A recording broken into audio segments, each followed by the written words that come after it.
സ്വർണം, പെട്രോൾ, പ്രകൃതിവാതകം. ഇന്ന് ഇന്ത്യക്കാരൻ്റെ ഒരു ദിവസം തുടങ്ങുന്നതും അവസാനിക്കുന്നതും പ്രധാനമായും ഈ 3 വാക്കുകളിലൂടെയാണ്. ഇതിൻ്റെ വില കുറയുന്നതൊക്കെ കാണുവാൻ കാത്തിരിക്കുന്ന കോടിക്കണക്കിന് കണ്ണുകൾ നമുക്ക് ചുറ്റിനുമുണ്ട്.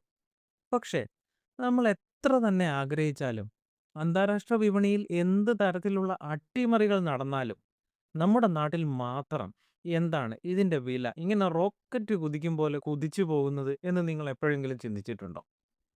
നമ്മുടെ രാജ്യത്ത് ഈ വിഭവങ്ങളുടെയൊക്കെ ഉൽപ്പാദനം ഇല്ലാത്തത് കൊണ്ടാണോ നമ്മൾ ഇങ്ങനെ ഒരു ദുരവസ്ഥ നേരിടേണ്ടി വരുന്നത്?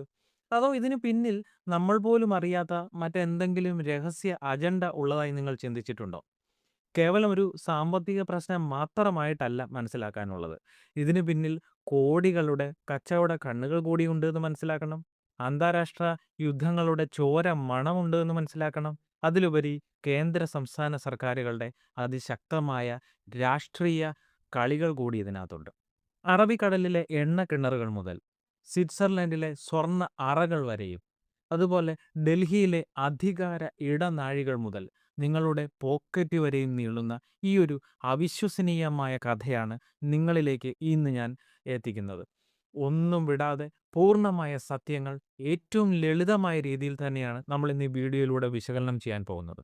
സോ, അറിവിൻ്റെയും വിസ്മയത്തിൻ്റെയും ഈ മഹാലോകത്തിലേക്ക് ഞാൻ നിങ്ങളെ കൂട്ടിക്കൊണ്ടുപോവുകയാണ്.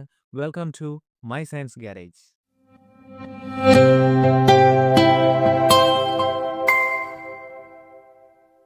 ആദ്യം തന്നെ നിങ്ങളുടെ പലരുടെയും മനസ്സിലുള്ള ഒരു ചോദ്യത്തിലേക്കാണ് ഞാൻ പോകുന്നത്. ഇന്ത്യയിൽ ഇതൊന്നും ഇല്ലാത്തത് കൊണ്ടാണോ ഇങ്ങനെ വില കൂടുന്നത് എന്നുള്ളത്? ഭാഗികമായി പറഞ്ഞാൽ അത് ശരിയാണ്. നമുക്ക് ചില പ്രധാനപ്പെട്ട വസ്തുതകൾ പരിശോധിക്കാം. ഇതിൻ്റെ വിപണിയിലെ വിലയെ നിർണ്ണയിക്കുന്നത് 2 കാരണങ്ങളാണ്. ഡിമാൻഡും സപ്ലൈയും. അതായത് ആവശ്യവും അതിൻ്റെ ലഭ്യതയും. ഇന്ത്യയിൽ ഇവ രണ്ടും തമ്മിൽ വലിയ ഒരു അസന്തുലിതാവസ്ഥയുണ്ട് എന്നാണ് നമ്മൾ മനസ്സിലാക്കേണ്ടത്. എന്നാൽ അതിനേക്കാൾ വലിയ ചില ഘടകങ്ങൾ കൂടി ഇതിൻ്റെ പിന്നിലുണ്ട് എന്നതാണ് സത്യമായിട്ടുള്ള കാര്യം. നമ്മുടെ ഇന്ത്യയിൽ പെട്രോളിയം ഉൽപ്പാദനം വളരെ കുറവാണ് എന്നതാണൊരു യാഥാർത്ഥ്യം എന്ന് പറയുന്നത്. നമുക്ക് ആവശ്യമുള്ളതിൻ്റെ 85% നമ്മൾ ഇറക്കുമതി ചെയ്യുകയാണ് ചെയ്യുന്നത്. എന്നാൽ ഒരു പ്രധാനപ്പെട്ട കാര്യം എന്താണ് എന്ന് വെച്ചാൽ, നമ്മൾ സ്വന്തമായി ഉൽപ്പാദിപ്പിച്ചാൽ പോലും ഈ പെട്രോൾ വില പകുതിയായി കുറയില്ല എന്നുള്ളതാണ്. എന്തുകൊണ്ടാണ് അങ്ങനെ? ഈ അന്താരാഷ്ട്ര വിപണിയിലൊക്കെ ഒരു ബാരൽ ക്രൂഡ് ഓയിലിന് എന്ത് വിലയാണോ ഉണ്ടാവുക, അതേ വിലയ്ക്ക് ആ സെയിം പ്രൈസിന് തന്നെയാണ് ONGC പോലെയുള്ള ഇന്ത്യയിലെ പൊതുമേഖലാ എണ്ണ കമ്പനികൾ ഇന്ത്യയിൽ നിന്ന് തന്നെ ഖനനം ചെയ്തെടുക്കുന്ന എണ്ണയും വിൽക്കുന്നത് എന്നുകൂടി നിങ്ങൾ മനസ്സിലാക്കുക. ഇതിനെ സാധാരണയായിട്ട് ഇമ്പോർട്ട് പാരിറ്റി പ്രൈസിംഗ് എന്നൊക്കെയാണ് നമ്മൾ ഓമന പേരിട്ട് വിളിക്കുന്നത്. ഉൽപ്പാദനം കൂട്ടിയാൽ രാജ്യത്തിൻ്റെ വിദേശ നാണയ ശേഖരം, അതായത് ഫോറിൻ എക്സ്ചേഞ്ച് റിസർവ്, ഇതൊക്കെ ലാഭിക്കാം എന്നത് മാത്രമാണ് ഗുണം. അതൊഴിച്ചാൽ സാധാരണക്കാരന് കുറഞ്ഞ വിലയ്ക്ക് പെട്രോൾ കിട്ടണം എന്നുണ്ടെങ്കിൽ സർക്കാർ തങ്ങളുടെ നികുതി കുറയ്ക്കുക തന്നെ വേണം. ഈ അന്താരാഷ്ട്ര വിപണിയിലൊക്കെ വിലയൊക്കെ ഇടിയുന്ന സമയത്ത് പോലും ഇന്ത്യയിൽ വില കുറയാത്തത് ഉൽപ്പാദനക്കുറവ് കൊണ്ട് മാത്രമല്ല എന്ന് മനസ്സിലാക്കണം. മറിച്ച് ഈ സർക്കാർ എക്സൈസ് ഡ്യൂട്ടി, വാറ്റ് പോലെയുള്ള നികുതി നിരക്കുകളൊക്കെ കൂട്ടി ആ ലാഭം ജനങ്ങളിലേക്ക് എത്തിപ്പെടാതിരിക്കുന്ന സിറ്റുവേഷൻ ഉണ്ടാവുകയാണ് ചെയ്യുന്നത്. കാരണം സർക്കാരിൻ്റെയും ഒരു പ്രധാനപ്പെട്ട വരുമാന മാർഗ്ഗം ഇത് തന്നെയാണ് എന്നൊരു ഫാക്റ്റ് കൂടി നമ്മൾ ഇതിൻ്റെ കൂടെ കൂട്ടിച്ചേർക്കേണ്ടതുണ്ട്. ഇനി സ്വർണത്തിൻ്റെ കാര്യത്തിലേക്ക് നമുക്കൊന്ന് പോയി നോക്കുകയാണെന്നുണ്ടെങ്കിൽ, നമ്മുടെ ഇന്ത്യയിൽ സ്വർണ്ണ ഉൽപ്പാദനം ഏതാണ്ട് 0 ആണെന്ന് തന്നെ പറയേണ്ടി വരും. അതായത് ആകെ ആവശ്യത്തിൻ്റെ 1% പോലും ഇല്ല എന്നതാണ് ഒരു യാഥാർത്ഥ്യ രൂപമായിട്ട് നമുക്ക് പറയാനുള്ളത്. നമ്മൾ പൂർണ്ണമായും ഇറക്കുമതിയെയാണ് ഇതിനായി ആശ്രയിക്കുന്നത്. എന്നാൽ ഇവിടെ വില്ലൻ ഉൽപ്പാദനക്കുറവ് മാത്രമല്ല, ഇന്ത്യൻ രൂപയുടെ മൂല്യത്തകർച്ച കൂടിയാണ് എന്ന് മനസ്സിലാക്കുക. അന്താരാഷ്ട്ര വിപണിയിലൊക്കെ സ്വർണ്ണവില ഒരു ഔൺസിന് ഇത്ര ഡോളർ അല്ലെങ്കിൽ ഇത്ര ഡോളർ എന്ന രീതിയിലാണ് സാധാരണയായിട്ട് കണക്കാക്കുന്നത്. ഉദാഹരണത്തിന് ഈ അന്താരാഷ്ട്ര വിപണിയിൽ സ്വർണ്ണവില മാറാതിരുന്നാൽ പോലും ഈ അമേരിക്കൻ ഡോളറിനെതിരെ ഇന്ത്യൻ രൂപയുടെ മൂല്യം ഇടിയുക എന്നൊരു സിറ്റുവേഷൻ ഉണ്ടായാൽ, അതായത് $1 80 എന്നതിന് പകരം 85 രൂപ എന്ന ഒരു ഹൈക്ക് ഉണ്ടായാൽ പോലും ഇന്ത്യയിലെ സ്വർണ്ണവില ഉയരും എന്നുള്ളതാണ് ഇതിനകത്തെ വാസ്തവികമായ കാര്യം. ഇന്ത്യക്കാരൊക്കെ വളരെ വലിയ രീതിയിൽ സ്വർണ്ണമൊക്കെ വാങ്ങിക്കൂട്ടുമ്പോൾ രാജ്യം കടുത്ത സാമ്പത്തിക പ്രതിസന്ധിയിലാവുകയാണ് ചെയ്യുന്നത്. കാരണം നമ്മുടെ പണമെല്ലാം ഡോളറായി വിദേശത്തേക്ക് ഒഴുകുകയാണ് ചെയ്യുന്നത്. ഒരു ട്രേഡ് ഡെഫിസിറ്റാണ് അവിടെ ഉണ്ടാകുന്നത്. ഇത് തടയുവാൻ കേന്ദ്ര സർക്കാർ സ്വർണത്തിന് മേലൊക്കെ ഉയർന്ന കസ്റ്റംസ് ഡ്യൂട്ടി ചുമത്തുകയാണ് ചെയ്യാറുള്ളത്. അതായത് നമ്മൾ സ്വന്തമായിട്ട് ഉൽപ്പാദിപ്പിക്കാത്തത് കാരണവും രൂപയുടെ മൂല്യം ഇടിയുന്നത് കാരണവും സർക്കാർ മനഃപൂർവ്വമായിട്ട് നികുതി കൂട്ടി അത് നിർത്തുന്നതിലുമൊക്കെ ആയിട്ടാണ് സ്വർണ്ണവില കുറയാതെ ഇങ്ങനെ നിൽക്കുന്നത് എന്നാണ് ഞാൻ ഈ പറഞ്ഞതിൻ്റെ രത്നച്ചുരുക്കം. ഇനി നമുക്ക് പ്രകൃതിവാതകത്തിൻ്റെ കാര്യത്തിലൊന്ന് പരിശോധിക്കാം. പ്രകൃതിവാതകത്തിൻ്റെ കാര്യമൊക്കെ എടുക്കുകയാണെന്നുണ്ടെങ്കിൽ ഇന്ത്യ ആഭ്യന്തരമായി ഏകദേശം അതിൻ്റെ പകുതിയോളമൊക്കെ ഉൽപ്പാദിപ്പിക്കുന്നുണ്ട് എന്ന് പറയാം. ഈ കൃഷ്ണ ഗോദാവരി ബേസിന് അതേപോലെ അസം ഇങ്ങനെയൊക്കെയുള്ള സ്ഥലങ്ങളിൽ നിന്നാണ് ഇതിൻ്റെ ഭൂരിഭാഗം പ്രൊഡക്ഷനും ഉണ്ടാകുന്നതെന്ന് നമുക്കറിയാവുന്ന കാര്യമാണ്. ഈ ബാക്കി പകുതിയാണ് ദ്രവീകൃത പ്രകൃതിവാതകം, അതായത് LNG എന്ന് പറയും. ഇങ്ങനെ ഈ രീതിയിൽ ഇറക്കുമതി ചെയ്യുന്നത് എന്ന് കൂടി മനസ്സിലാക്കുക. എന്നിട്ടും എന്തുകൊണ്ടാണ് ഇതിൻ്റെ വിലയും കുറയാത്തത് എന്ന് ചിന്തിച്ചിട്ടുണ്ടോ? ഇവിടെയും വില്ലൻ ആഗോള വില നിർണ്ണയ സൂചിക എന്ന് വിളിക്കുന്ന ഗ്ലോബൽ ബെഞ്ച്മാർക്ക് പ്രൈസിംഗ് തന്നെയാണ്. ആഭ്യന്തരമായി ഉൽപ്പാദിപ്പിക്കുന്ന ഈ പ്രകൃതിവാതകത്തിൻ്റെ വില നിശ്ചയിക്കുന്നത് US, UK, കാനഡ, റഷ്യ തുടങ്ങിയ രാജ്യങ്ങളിലെ വിപണി വിലയെ അടിസ്ഥാനമാക്കിയാണ് എന്നാണ് മനസ്സിലാക്കാനുള്ളത്. മുൻപ് സർക്കാർ വൻതോതിൽ പണം മുടക്കി ജനങ്ങൾക്ക് സബ്സിഡി നിരക്കിലാണ് ഗ്യാസ് നൽകിക്കൊണ്ടിരുന്നത്. എന്നാൽ മാർക്കറ്റ് ലിങ്ക്ഡ് പ്രൈസിംഗ് എന്ന് പറയുന്ന ഒരു പുതിയ സിസ്റ്റം വന്നതോടെ സബ്സിഡികളൊക്കെ പൂർണ്ണമായി ഇല്ലാതായി. അതുകൊണ്ട് ഈ ആഗോള വിപണിയിൽ ഉണ്ടാകുന്ന ഈ ഒരു ചെറിയ വിലക്കയറ്റങ്ങൾ പോലും നേരിട്ട് നമ്മുടെ അടുക്കളകളെ ബാധിക്കുന്ന ഒരു സിറ്റുവേഷൻ, അങ്ങനെ ഒരു അപകട സാഹചര്യത്തിലേക്ക് എത്തിപ്പെട്ടു. ചുരുക്കി പറയുകയാണെന്നുണ്ടെങ്കിൽ ഉൽപ്പാദനമില്ലായ്മ ഒരു കാരണമായി നമുക്ക് ചൂണ്ടിക്കാണിക്കാമെങ്കിൽ കൂടിയും അത് മാത്രമാണ് ഇതിൻ്റെ പിന്നിലുള്ള കാരണം എന്ന് ഒരു രീതിയിലും നിങ്ങൾ ചിന്തിക്കരുത് എന്നാണ് പറയുന്നത്. ഇന്ത്യയിൽ പെട്രോൾ വിലയും ഡീസൽ വിലയും അതിന്മേലുള്ള നികുതി രാഷ്ട്രീയവും കേവലം ഒരു സാമ്പത്തിക വിഷയം മാത്രമായിട്ട് കണക്കാക്കേണ്ടതല്ല. അത് ഇന്ത്യയിൽ ഭരണമാറ്റങ്ങൾ വരെ ഉണ്ടാക്കാൻ കെൽപ്പുള്ള ഒരു ശക്തമായ രാഷ്ട്രീയ ആയുധമാണ് എന്ന് കൂടി മനസ്സിലാക്കണം.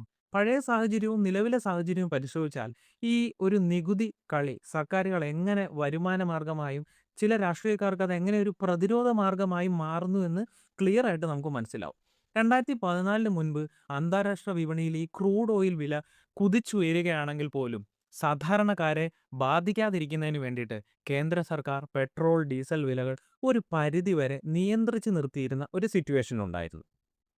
അന്താരാഷ്ട്ര വിപണിയിൽ നിന്ന് ഉയർന്ന വിലയ്ക്ക് എണ്ണ വാങ്ങി ഇന്ത്യയിൽ വളരെ കുറഞ്ഞ വിലയ്ക്ക് വിൽക്കുമ്പോൾ എണ്ണ കമ്പനികൾക്കൊക്കെ ഉണ്ടാകുന്ന ആ ഒരു ഭീമമായിട്ടുള്ള നഷ്ടം പരിഹരിക്കാൻ സർക്കാർ മുൻപൊക്കെ നേരിട്ട് പണം നൽകുന്ന ഒരു സിസ്റ്റം ഇല്ലായിരുന്നു. പകരം ഓയിൽ ബോണ്ടുകൾ എന്ന പേരിൽ കടപ്പത്രങ്ങളായിരുന്നു പകരം കമ്പനികൾക്ക് നൽകിയിരുന്നത്. അതായത് ഇപ്പോഴത്തെ നഷ്ടം ഞങ്ങൾ ബോണ്ടുകളായിട്ട് തരികയാണ്. ഇതിൻ്റെ പണം എപ്പോഴെങ്കിലും ഭാവിയിൽ പലിശ സഹിതം സർക്കാർ തന്നെ തിരിച്ചു നൽകും എന്നതായിരുന്നു ഈ ബോണ്ടിലെ നയം എന്ന് പറയുന്നത്. അന്ന് ഈ വിലയൊക്കെ നിയന്ത്രിച്ച് നിർത്തുന്ന ഒരു സിറ്റുവേഷൻ ഉള്ളതിനാൽ തന്നെ ജനങ്ങൾക്ക് വളരെ വലിയ ആശ്വാസം ഉണ്ടായിരുന്നു. എന്നാൽ ഇത് രാജ്യത്തിൻ്റെ തന്നെ സാമ്പത്തിക വ്യവസ്ഥയ്ക്ക് വലിയ ബാധ്യത ഉണ്ടാക്കുന്ന ഒരു ഘടകം കൂടിയായിരുന്നു. അപ്പോൾ ഈ ഒരു കടം പിൽക്കാലത്ത് വലിയ രാഷ്ട്രീയ ചർച്ചാ വിഷയങ്ങളൊക്കെ മാറുന്ന കാഴ്ചയാണ് നമ്മൾ കണ്ടത്. അക്കാലത്ത് അന്താരാഷ്ട്ര വിപണിയിൽ ബാരലിന് $130 മുകളിൽ പോയ ഒരു സിറ്റുവേഷൻ ഉണ്ടായിരുന്നിട്ട് കൂടി ഇന്ത്യയിൽ 70-75 രൂപയിലൊക്കെ അന്ന് പെട്രോൾ വില നിന്നു. അന്ന് പ്രതിപക്ഷത്തിരുന്ന കക്ഷികൾ ഇന്ധനവില 70 കടന്നു എന്ന് പറഞ്ഞുകൊണ്ട് ആ സമയത്ത് ഭയങ്കര പ്രതിഷേധങ്ങളൊക്കെ ഉണ്ടാക്കിയത് നമ്മൾ കണ്ടിട്ടുള്ളതാണ്. 2014 ശേഷം ഇന്ത്യയിലെ ഇന്ധന വില നിർണ്ണയ നയത്തിൽ വളരെ വലിയ മാറ്റങ്ങൾ കൊണ്ടുവരുന്നതാണ് നമ്മൾ കാണുന്നത്. പെട്രോളിൻ്റെയൊക്കെ വില നിയന്ത്രണം നേരത്തെ മാറ്റിയിരുന്നെങ്കിലും 2014 ഒക്ടോബറിൽ ഡീസലിൻ്റെ വില നിയന്ത്രണവും കേന്ദ്ര സർക്കാർ എടുത്തു മാറ്റുന്ന കാഴ്ച കാണുന്നു. അപ്പോൾ ഇതോടുകൂടി അന്താരാഷ്ട്ര വിപണിയിലെ വിലയ്ക്കനുസരിച്ച് ദിവസേന ഇതിൻ്റെ വില മാറുന്ന ഒരു പുതിയ രീതിയിലേക്ക് വന്നു. ഇവിടെയാണ് ഏറ്റവും വലിയ സാമ്പത്തിക തന്ത്രം നമുക്ക് കാണാൻ സാധിക്കുന്നത്. 2014-16 കാലഘട്ടത്തിൽ ആഗോള വിപണിയിൽ ക്രൂഡ് ഓയിലിൻ്റെ വില ബാരലിന് $30-40 കുത്തനെ ഇടിയുന്ന ഒരു കാഴ്ചയുണ്ടായി. നിയമപരമായി ഇന്ത്യയിൽ പെട്രോൾ വില 40-50 രൂപയൊക്കെ ആക്കി കുറയേണ്ട ഒരു സിറ്റുവേഷനാണത്. എന്നാൽ കേന്ദ്ര സർക്കാർ ചെയ്തത് എന്താണെന്നറിയോ? എക്സൈസ് ഡ്യൂട്ടി വൻതോതിൽ വർദ്ധിപ്പിക്കുക എന്നൊരു നയമാണ് അവിടെ സ്വീകരിച്ചത്. അതായത് ഈ ആഗോള വിപണിയിലൊക്കെ വില കുറഞ്ഞതിൻ്റെ ഗുണം ജനങ്ങൾക്ക് അവിടെ കിട്ടില്ല എന്നാണ് പറഞ്ഞത്. ആ ലാഭം മുഴുവൻ ടാക്സ് ആയിട്ട് സർക്കാർ ഖജനാവിലേക്ക് പോകുന്ന ഒരു സ്ഥിതിവിശേഷമാണ് അവിടെ ഉണ്ടായത്. അപ്പോൾ ഈ പുതിയ ഭരണകൂടം ഇതിന് നൽകിയ ന്യായം എന്തെന്ന് വെച്ച് കഴിഞ്ഞാൽ മുൻ സർക്കാരൊക്കെ വരുത്തി വെച്ച ഓയിൽ ബോണ്ടുകളുടെ വലിയ പലിശയും മുതലും വീട്ടുന്നതിന് വേണ്ടിയിട്ടാണ് ഈ നികുതി ഉപയോഗിക്കുന്നത് എന്നാണ് അവരുടെ ജസ്റ്റിഫിക്കേഷൻ. എന്നാൽ രാജ്യത്തെ സാമ്പത്തിക വിദഗ്ധരുടെയൊക്കെ കണക്കുകൾ പ്രകാരം ഈ ഓയിൽ ബോണ്ടുകളൊക്കെ അത് വീട്ടുന്നതിന് വേണ്ടിയിട്ടുള്ള തുകയേക്കാൾ എത്രയോ ഇരട്ടി തുകയാണ് നികുതിയിലൂടെ സർക്കാർ ഖജനാവിലേക്ക് ഒഴുകിയെത്തിയത് എന്നൊരു വലിയ വീക്ഷണം അവിടെ ഉണ്ടായി.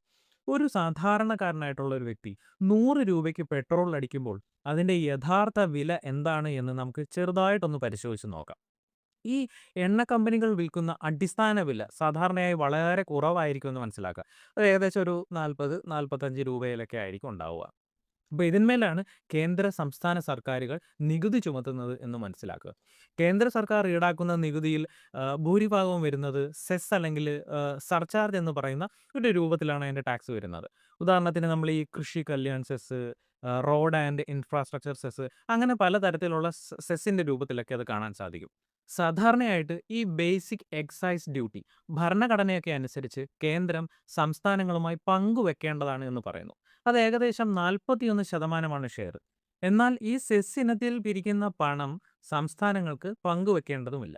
അത് മുഴുവൻ കേന്ദ്രത്തിന് മാത്രമായിട്ട് എടുക്കാവുന്നതാണ്. കേന്ദ്ര സർക്കാർ അടിസ്ഥാന നികുതി കുറയ്ക്കുകയും സെസ് കൂട്ടുകയും ചെയ്യുന്ന ഒരു സിറ്റുവേഷൻ ഉണ്ടായപ്പോൾ ഇന്ധന നികുതിയിലൂടെയുള്ള സിംഹഭാഗം വരുമാനവും കേന്ദ്രത്തിലേക്ക് മാത്രമായി ചുരുങ്ങുന്ന ഒരു സിറ്റുവേഷനാണ് പിന്നീട് നമ്മൾ കാണുന്നത്. നമ്മുടെ സംസ്ഥാനങ്ങളുടെ പ്രധാന ടാക്സ് വിഭാഗം എന്ന് പറയുന്നത് വാറ്റ് എന്ന് പറയുന്ന ഒരു സെക്ഷനാണ്. ഇത് ശതമാനത്തിലൊക്കെയാണ് സാധാരണ കണക്കാക്കുന്നത്. എണ്ണയുടെ അടിസ്ഥാന വിലയും കേന്ദ്ര നികുതിയും ഒക്കെ കൂടുമ്പോൾ അതനുസരിച്ച് സംസ്ഥാനത്തിൻ്റെ വാറ്റിൻ്റെ ഘടനയിലും അതിൻ്റെ വരുമാനത്തിലും മാറ്റം ഉണ്ടാവും. അതും തനിയെ കൂടും. അപ്പോൾ അതുകൊണ്ട് തന്നെ കേന്ദ്രം നികുതി കൂട്ടിയാലും സംസ്ഥാനങ്ങൾക്ക് വലിയ സമരങ്ങളൊക്കെ ഒരു പ്രഹസനം പോലെ നടത്തുന്നുണ്ടെങ്കിലും സാമ്പത്തികമായി അത് സംസ്ഥാനത്തിൻ്റെ ഖജനാവിലും ലാഭമാണ് എന്നൊരു സിറ്റുവേഷൻ കൂടി ഇതിനകത്ത് മനസ്സിലാക്കേണ്ടതുണ്ട്. അപ്പോൾ പ്രധാനമായിട്ടും മറ്റൊരു സംശയം കൂടി നിങ്ങൾക്ക് വരും. എന്നാൽ ഇതൊക്കെ എന്തുകൊണ്ട് ജി.എസ്.ടിയിൽ ഉൾപ്പെടുത്തുന്നില്ല എന്നൊരു പ്രധാനപ്പെട്ട സംശയം. അത് സ്വാഭാവികമായി തോന്നുന്നതാണ്. ഇന്ത്യയിലെ ഏറ്റവും വലിയ രാഷ്ട്രീയ ഒത്തുകളി നടക്കുന്നത് ഈ ഒരു ഫീൽഡിലാണ് എന്നാണ് ഇതിൻ്റെ മറുപടിയായിട്ട് പറയാനുള്ളത്. പെട്രോളിയം ഉൽപ്പന്നങ്ങൾ ജി.എസ്.ടിയുടെ പരിധിയിൽ വരികയാണ് എന്നുണ്ടെങ്കിൽ പരമാവധി നികുതി 28% മാത്രമായിരിക്കും. അങ്ങനെ സംഭവിച്ചാൽ ഇന്ത്യയിൽ പെട്രോൾ വില 60 അല്ലെങ്കിൽ 70 രൂപയിലേക്കൊക്കെ താഴേണ്ട ഒരു അവസ്ഥയുണ്ട്. കേന്ദ്ര സർക്കാരും അതേപോലെ തന്നെ സംസ്ഥാന സർക്കാരുകളും ഒരേപോലെ ഇതിനെ എതിർക്കുക എന്നുള്ളത് സത്യമായ കാര്യമാണ്. കാരണം ഈ ജി.എസ്.ടി വന്നാൽ നികുതി നിശ്ചയിക്കാനുള്ള സർക്കാരുകളുടെ സ്വതന്ത്ര അധികാരമാണ് അവിടെ നഷ്ടപ്പെടുന്നത്.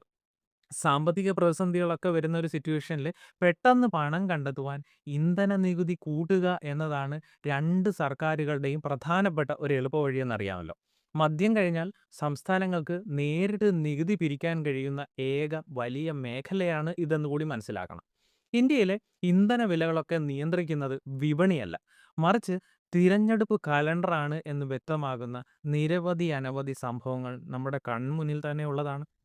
സംസ്ഥാനങ്ങളിലോ കേന്ദ്രത്തിലോ വലിയ രീതിയിലുള്ള തിരഞ്ഞെടുപ്പുകളൊക്കെ സാധാരണ വരുമ്പോൾ അന്താരാഷ്ട്ര വിപണിയിൽ വില കൂടുന്ന ഒരു സിറ്റുവേഷൻ ഉണ്ടായാലും ഇന്ത്യയിലെ എണ്ണ കമ്പനികൾ ആഴ്ചകളോളം വില കൂട്ടാതെ മരവിപ്പിച്ച് തന്നെ നിർത്തും. തിരഞ്ഞെടുപ്പ് കഴിഞ്ഞ ഉടൻ നഷ്ടം നികത്തുന്നതിൻ്റെ ഭാഗമായിട്ട് ദിവസേന അല്ലെങ്കിൽ മണിക്കൂറുകൾ ഇടവിട്ട് പോലും പൈസകൾ കൂട്ടി പഴയതിനേക്കാൾ വലിയ വിലയിലേക്ക് എത്തിക്കുകയും ചെയ്യുക എന്നൊരു തന്ത്രം അവിടെയുണ്ട്. ജനങ്ങളുടെ വോട്ട് ബാങ്കിനെ ബാധിക്കാതിരിക്കാൻ കമ്പനികളെ രാഷ്ട്രീയമായി സ്വാധീനിക്കുന്ന നഗ്നമായ രാഷ്ട്രീയ ഇടപെടലാണിതെന്ന് നമുക്ക് തീർച്ചയായിട്ടും മനസ്സിലാക്കുവാനായിട്ട് സാധിക്കും.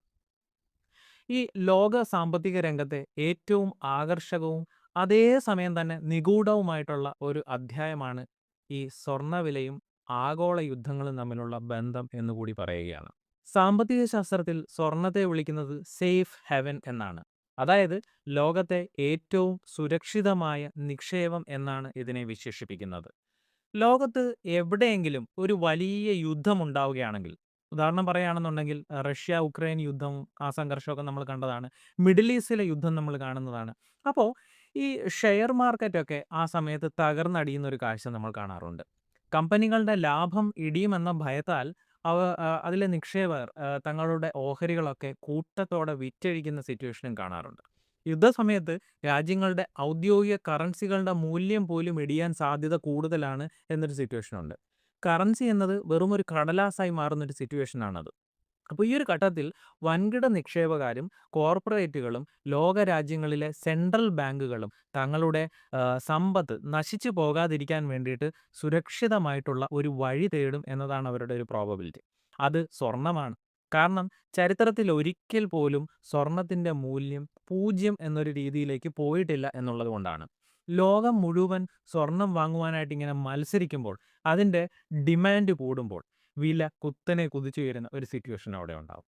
സ്വർണത്തിന്റെ ഈ ഒരു ആഗോള വിപണിയിലെ സ്വിറ്റ്സർലൻഡ് എന്ന് പറയുന്ന ആ ഒരു ചെറിയ രാജ്യത്തിന് വളരെ പ്രധാനമായിട്ടുള്ള ഒരു സ്ഥാനമുണ്ട് എന്നാണ് മനസ്സിലാക്കേണ്ടത്.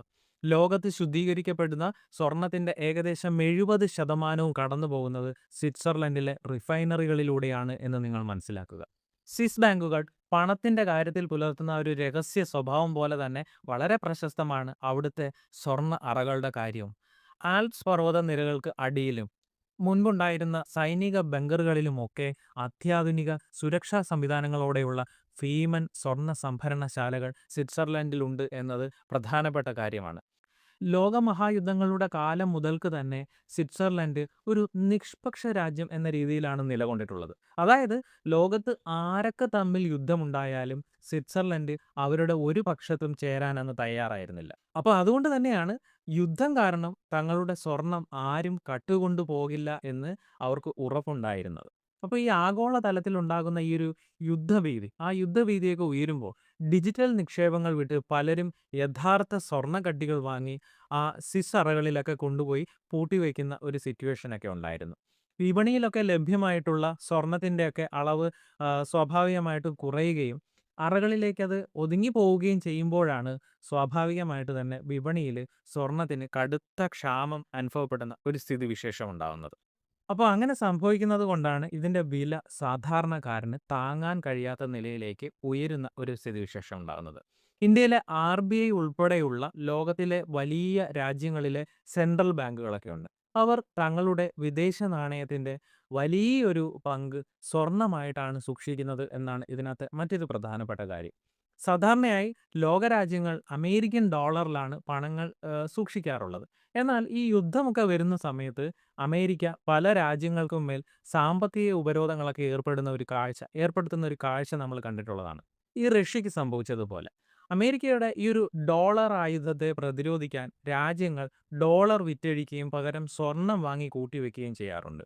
സമീപകാലത്ത് ഈ റഷ്യ ഉക്രൈൻ യുദ്ധത്തിന് ശേഷം ചൈന, ഇന്ത്യ തുടങ്ങിയ രാജ്യങ്ങളിലെ സെൻട്രൽ ബാങ്കുകൾ വളരെ വലിയ രീതിയിൽ സ്വർണം വാങ്ങി സംഭരിച്ചിട്ടുണ്ട് എന്ന് വാർത്തകളിൽ പറയുന്നു. ബാങ്കുകൾ തന്നെ വിപണിയിൽ നിന്ന് ഇതേപോലെ ടൺ കണക്കിന് സ്വർണ്ണങ്ങൾ വാങ്ങുമ്പോൾ ഞാൻ നേരത്തെ സൂചിപ്പിച്ചതുപോലെ വില കുതിച്ചു വരുന്നൊരു സിറ്റുവേഷൻ ഉണ്ടാവും. ഇന്ത്യയിൽ സ്വർണ്ണ ഉൽപ്പാദനം നാമമാത്രമാണ് എന്ന് ആദ്യമേ ഞാൻ പറഞ്ഞു. നമ്മൾ ഭൂരിഭാഗം സ്വർണവും ഇറക്കുമതി ചെയ്യുന്നത് ഈ പറഞ്ഞ സ്വിറ്റ്സർലൻഡ്, UAE തുടങ്ങിയ രാജ്യങ്ങളിൽ നിന്നാണ് എന്നുള്ളതാണ് പ്രധാനപ്പെട്ട കാര്യം.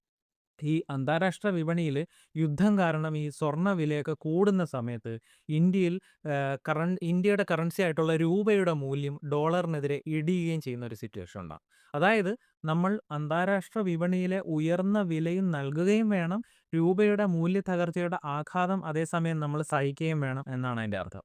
അപ്പോൾ ഇതിന് പുറമെ ഇന്ത്യൻ സർക്കാർ ചുമത്തുന്ന ഉയർന്ന ഇമ്പോർട്ട് ഡ്യൂട്ടി ഉണ്ട്. അതും ഈ GSTയും കൂടിയൊക്കെ ചേരുന്ന ആ ഒരു സിറ്റുവേഷനിൽ കേരളത്തിലെ സ്വർണ്ണക്കടകളിൽ വില സർവ്വകാല റെക്കോർഡോടുകൂടി മുന്നേറുന്ന ഒരു കാഴ്ച കൂടി നമുക്ക് കാണേണ്ടതായി വരും. പെട്രോളും സ്വർണവും പോലെ തന്നെ സാധാരണക്കാരൻ്റെ കുടുംബ ബജറ്റ് തകർക്കുന്ന മറ്റൊരു പ്രധാനപ്പെട്ട വസ്തുവാണ് LPG സിലിണ്ടറുകൾ, ലിക്വിഫൈഡ് പെട്രോളിയം ഗ്യാസസ്. ഇന്ത്യയിൽ കോടിക്കണക്കിന് അടുക്കളകളെ പൊള്ളിക്കുന്ന പാചകവാതകത്തിൻ്റെ കഥയും നമ്മൾ ഈ സ്വർണം പെട്രോളിൻ്റെ കഥ പറഞ്ഞതുപോലെ തന്നെ ഒരു ആഗോള സാമ്പത്തിക രാഷ്ട്രീയ സമവാക്യങ്ങളിൽ പ്രധാനമായും എഴുതപ്പെട്ട ഒരു വസ്തുതയാണ്. ഇന്ത്യയിലേക്കൊക്കെ സാധാരണയായിട്ട് ഇറക്കുമതി ചെയ്യുന്ന ഈ ഒരു LPGയുടെയൊക്കെ വില നിശ്ചയിക്കുന്നത് നമ്മളല്ല എന്നതാണ് പ്രധാനപ്പെട്ട കാര്യം.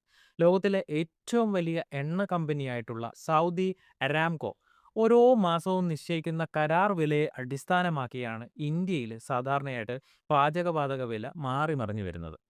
ഈ റഷ്യ യുക്രൈൻ യുദ്ധമൊക്കെ തുടങ്ങിയ സമയത്ത് യൂറോപ്പിലേക്കുള്ള പ്രകൃതിവാതക വിതരണം റഷ്യ തടസ്സപ്പെടുത്തുന്ന ഒരു കാഴ്ച നമ്മൾ കണ്ടു.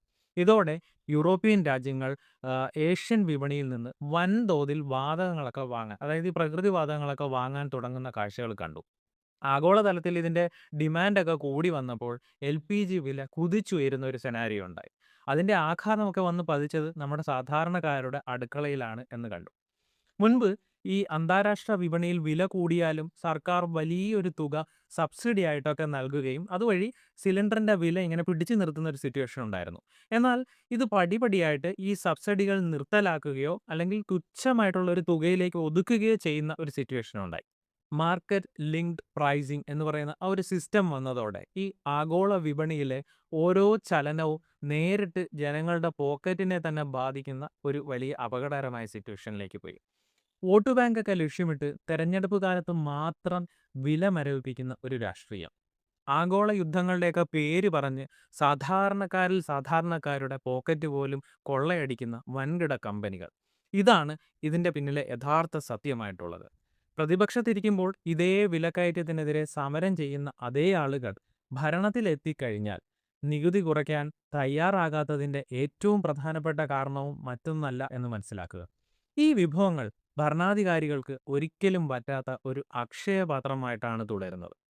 പ്രശ്നങ്ങൾ മാത്രം ചർച്ച ചെയ്തു പോയതുകൊണ്ട് കാര്യങ്ങൾ അവസാനിക്കുന്നില്ല എന്നെനിക്ക് തീർച്ചയായിട്ടും മനസ്സിലാവും.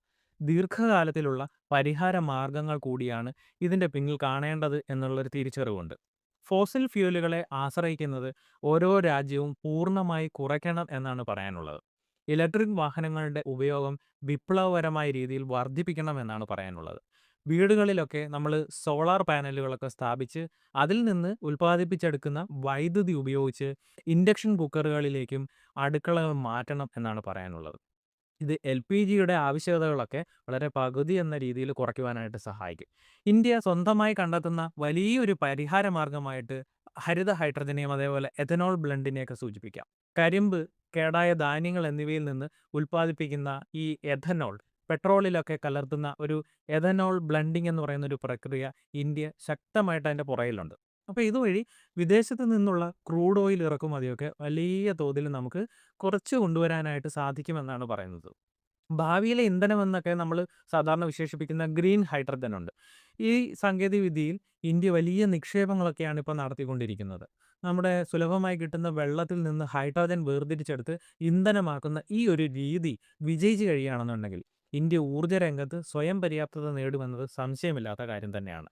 താൽക്കാലികവും പെട്ടെന്നുള്ളതുമായിട്ടുള്ള ഒരു പരിഹാര മാർഗമായിട്ട് പറയാനുള്ളത് GST പരിഷ്കരണം തന്നെയാണ്. പെട്രോളിയം ഉൽപ്പന്നങ്ങളെയും അതേപോലെ പ്രകൃതിവാതകത്തെയും GSTയുടെ പരിധിയിൽ കൊണ്ടുവരിക എന്നൊരു സിറ്റുവേഷൻ ഉണ്ടായാൽ സംസ്ഥാനങ്ങൾക്ക് ഇതിലൂടെ ഉണ്ടാകുന്ന വരുമാന നഷ്ടം നികത്താൻ കേന്ദ്ര സർക്കാർ പ്രത്യേക പാക്കേജുകളൊക്കെ കൊടുത്താൽ മാത്രം മതിയാകും. അപ്പോൾ പരമാവധി 28% നികുതിയിലേക്ക് ഇത് മാറിയാൽ ജനങ്ങൾക്ക് ഇന്ധന വിലയിൽ ഒരുപക്ഷെ കാര്യമായിട്ടുള്ള ആശ്വാസം ലഭിക്കുമെന്നുള്ളത് ഒരു ഫാക്റ്റായിട്ടുള്ള കാര്യമാണ്. ജനങ്ങൾ യഥാർത്ഥ സ്വർണം വാങ്ങി ലോക്കറുകളിൽ സൂക്ഷിക്കുന്നത് കുറയ്ക്കുകയാണ് വേണ്ടുന്നത്. പകരം റിസർവ് ബാങ്ക് പുറത്തിറങ്ങുന്ന സോവറിൻ ഗോൾഡ് ബോണ്ടുകളിൽ നിക്ഷേപിക്കുകയാണ് തീർച്ചയായിട്ടും ചെയ്യേണ്ടത്. ഇതുവഴി രാജ്യത്ത് നിന്നും പണം ഡോളറായി വിദേശത്തേക്ക് ഒഴുകുന്നത് തടയാൻ ഒരു പരിധി വരെ നമുക്ക് സാധിക്കും എന്നാണ് ഞാൻ ചിന്തിക്കുന്നത്. ഇറക്കുമതിയൊക്കെ കുറയുമ്പോൾ സ്വർണത്തിന്റെ ആഭ്യന്തര വിലയും നിയന്ത്രണത്തിലാകും എന്നാണ് ഇതിലൂടെ നമ്മളെല്ലാവരും പ്രതീക്ഷിക്കുന്നത്. ഈ മാറ്റങ്ങളൊന്നും പെട്ടെന്ന് സാധ്യമല്ല എന്ന് നന്നായിട്ട് അറിയാം.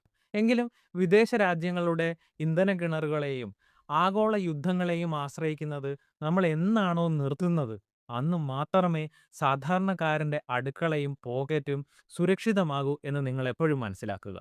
ഈ സാമ്പത്തിക രാഷ്ട്രീയ യാഥാർത്ഥ്യങ്ങൾ നിങ്ങളിലേക്ക് എത്തിക്കുക എന്നതായിരുന്നു ഇന്നത്തെ വീഡിയോയിലൂടെ ഞാൻ ഉദ്ദേശിച്ച ഏക കാര്യമെന്ന് പറയുന്നത്. ഈ വിശകലനത്തെക്കുറിച്ചുള്ള നിങ്ങളുടെ വ്യക്തമായിട്ടുള്ള അഭിപ്രായങ്ങളും നിർദ്ദേശങ്ങളും ദയവായി താഴെ കമൻറ്റ് ബോക്സിൽ രേഖപ്പെടുത്തുക.